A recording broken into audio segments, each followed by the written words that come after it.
What's up everybody?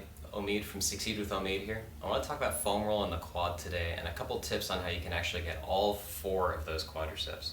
Most people when they grab their foam roller in the gym, they really don't want to waste a lot of time, and I applaud you guys for that. Keep not wasting time. But the issue is that if you only roll half the muscles available to you, you're only going to get half the output. And they'll get on both of these guys, they'll start rolling back and forth. Like I always say, everything's a workout. Brace your stomach, don't let that back sag too much. But don't just be rolling back and forth here. I see people try and rush through this. The problem here is they're actually really only getting half the quad. So I'm going to try and go through these one muscle at a time really quick. But there's actually four different quads here. There's one that actually attaches inside of the knee and up at the hip, the rectus femoris. The challenge there is it's the only one that actually attaches at the hip. So this is one we really want to take good special care of getting, this crossover one. If you really want to go after this guy, you really can. But what that looks like is I actually start in the outer hip, and then as I come in, I try and do one of these spinning moves. But to be honest, you don't really have to do that, because the other three, when you go after them, one runs to the outside, one runs right in the middle, and one runs on the inside. Getting those three, you'll get that rectus femoris. Next one I want to talk about, you runners out there, you know about this IT band syndrome, right? Don't roll the IT band, that's connective tissue. If we soften that up too much, you'll actually start getting towards injury again.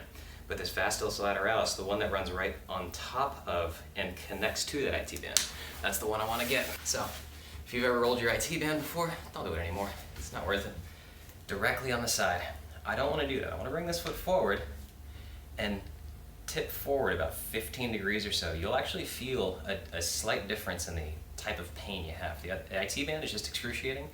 This one's actually going to feel like a really, really deep tissue massage. But I'm going to go through this nice and slow, looking for knots. If I find a really good knot, how my face starts scrunching up, I'm just going to breathe. When we can take a full, big, deep breath, neurologically our body sends a signal to the muscle saying, hey dude, everything's okay, shh, it's okay, relax. And that muscle will start to breathe, that tension starts to go away, and then we can move on.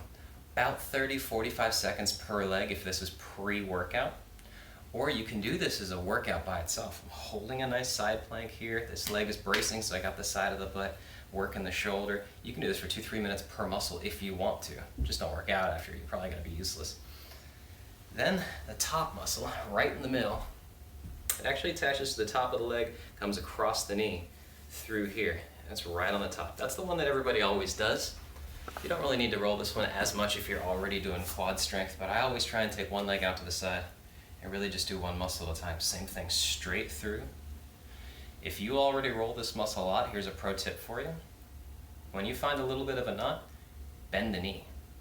What you're gonna find is that muscle will either say, all right, cool, whatever, or your back is gonna start trying to kick in, your hamstring will start seizing on your ankle, start moving, the knee starts moving around a lot, starts clicking. You know that there's still some knots there, so you can get in deeper into that guy. Lastly, this inner quad. A lot of people actually think they have tight inner thighs, but what happens is this inner quad here actually connects to all that tissue, and when that gets tight, we actually really can't control a lot of rotation in the knee, a lot of stability in this inner knee. You end up actually starting to get some ankle problems, flat feet, all types of stuff. So, what I do here, I throw the roller out just like a typewriter, and I try and get not necessarily inner thigh, not with my foot flat, but up about 30 degrees. You can straighten that leg if you want to.